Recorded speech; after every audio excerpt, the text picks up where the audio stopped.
Hey everybody, I'm Ebonee. This is Ebonee's Creativity. Thank you so much for joining me here on my channel. For today's video, I am going to be answering the questions that you all have asked me regarding furniture flipping. I'm going to be giving you a little bit of my knowledge. Hopefully you can learn something from it.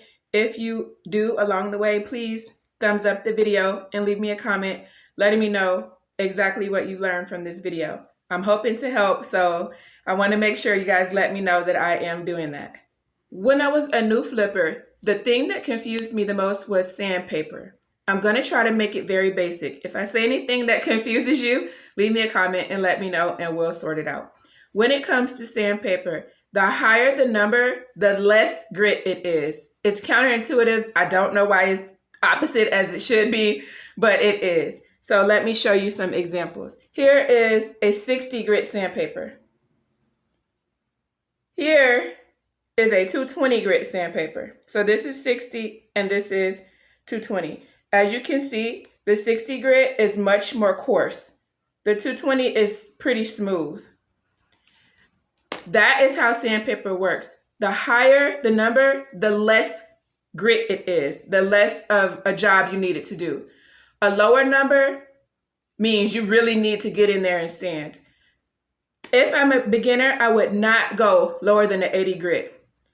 You will probably mess up your piece. Even with the orbital sander, even if you hand sand, it is possible to ruin your piece if you do not have the correct grit of sandpaper. So you don't want to just go in trying to act like you got it covered. Ease into lower numbers because you can eat through your piece. You can sand through veneer. You can get into all kind of difficult issues to correct if you don't use the correct sandpaper.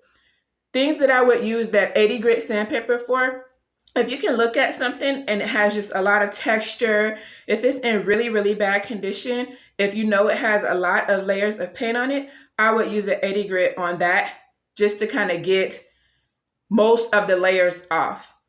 If, say this piece behind me, say I wanted to sand this piece just to change the color, I would use the 220 grit sandpaper for that, because that's more of a light job. This already has a very smooth finish and I just need to kind of get that top coat layer off.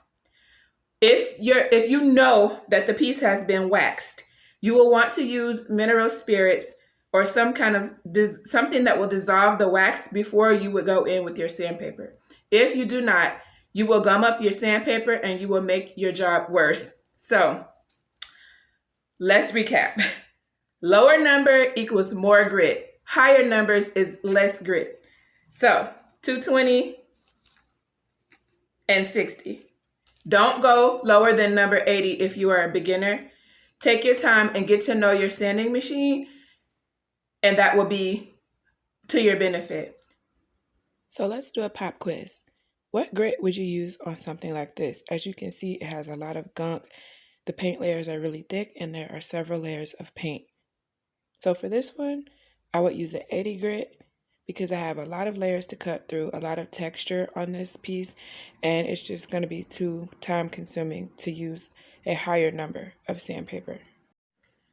So if you've assessed that you need to start your piece with a lower number, say an 80 grit or a 100 grit, what you would want to do after that is work your way up. So you would go from your 80 grit to maybe like a 120, and then maybe finish off with a 220 or a 400.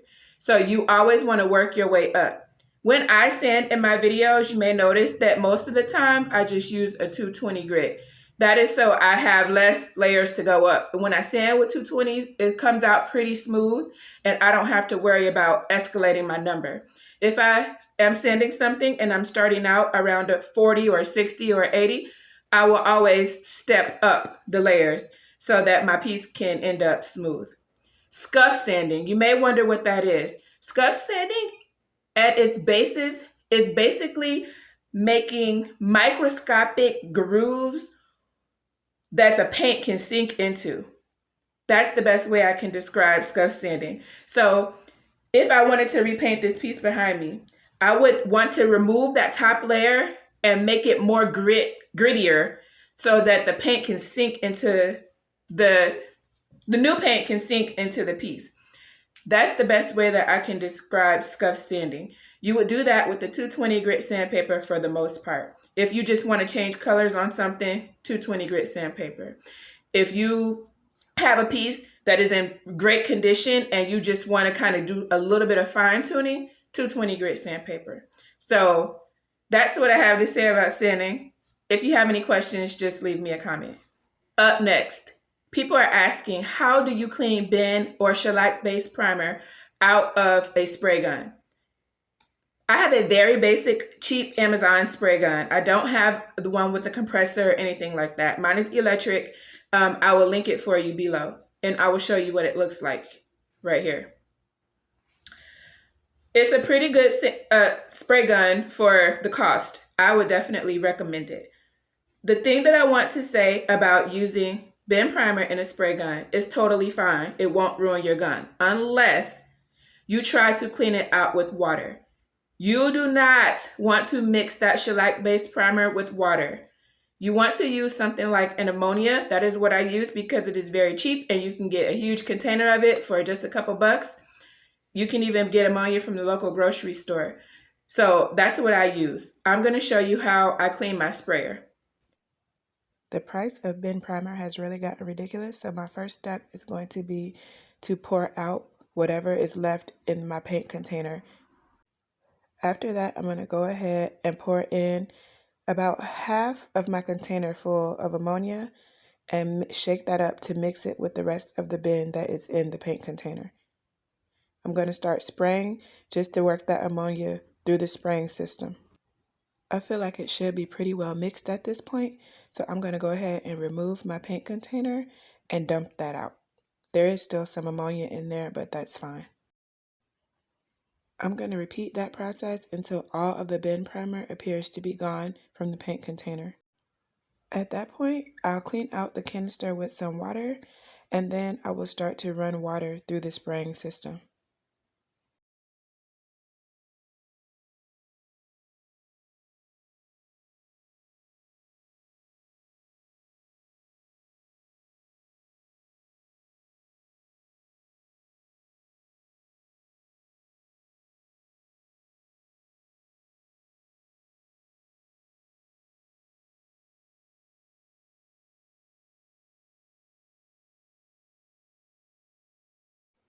When I feel confident that it is clean, I just test it out on a piece of cardboard or on this wood panel that I have.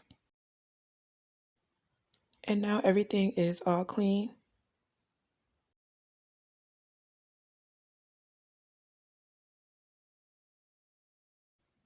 But just for additional insurance, I will take this little wire brush, dip it in the ammonia, and run it through the straw part of the sprayer as well as inside of the spraying mechanism as well as outside of the spraying mechanism.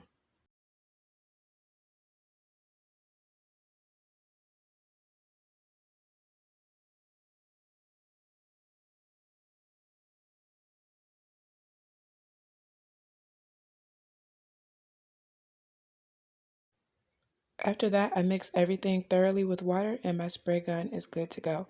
It is very important that you clean out Ben primer as soon as you are done priming.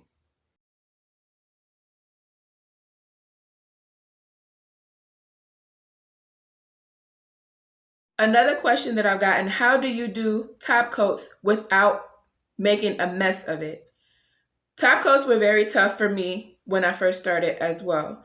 The thing that I have moved to now are wipe-on top coats. If I'm doing a stain, I like the Minwax wipe-on top coat. If I'm doing a paint, normally I'm painting with Fusion paint on this channel.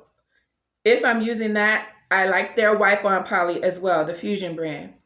Also, I like to use Polycrylic. I use those in my sprayer. When I'm doing a darker color, so a piece like this, you would mix in just a little dab of your paint into your top coat. This way, it helps get achieve a more smooth look. If you are trying to brush on the top coat as a beginner, don't do it. I only use, even rollers, don't do it. I've gotten a lot of texture in my top coat with rollers, and I just recommend that you use a lint-free cloth and a wipe-on top coat or a wax. Wax, this piece is wax. Wax can be just as durable for top coating, and it's just a simply wipe-on method. I love wipe-on methods. When I do polycrylic, I do spray it in my spray gun, but I would not recommend that for a beginner either. If you see these at Dollar Tree, make sure you pick up several packages of them. I love to use the yellow ones for wipe-on polys for paint and for stain, and the square-shaped one is really great for waxing inside of drawers. Another question that I often get is, how do you move all that heavy furniture by yourself? I have a few tips that I can share with you. The first is to purchase some of these, mine's a little dirty because I was using it, but to purchase some of these furniture movers. This one can be, the padded part can be added on if you want to move across smooth surfaces, and then you can use this part to move like across carpet. So these help me a lot.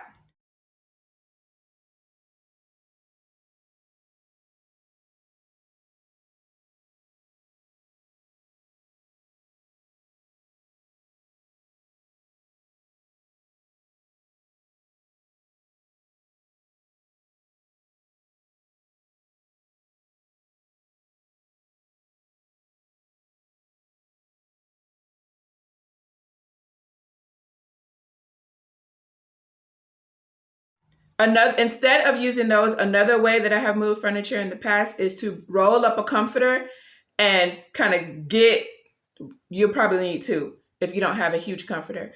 But I roll it up and I put it under both sides, and that allows it to slide, and it also gives leverage for when you want to lift.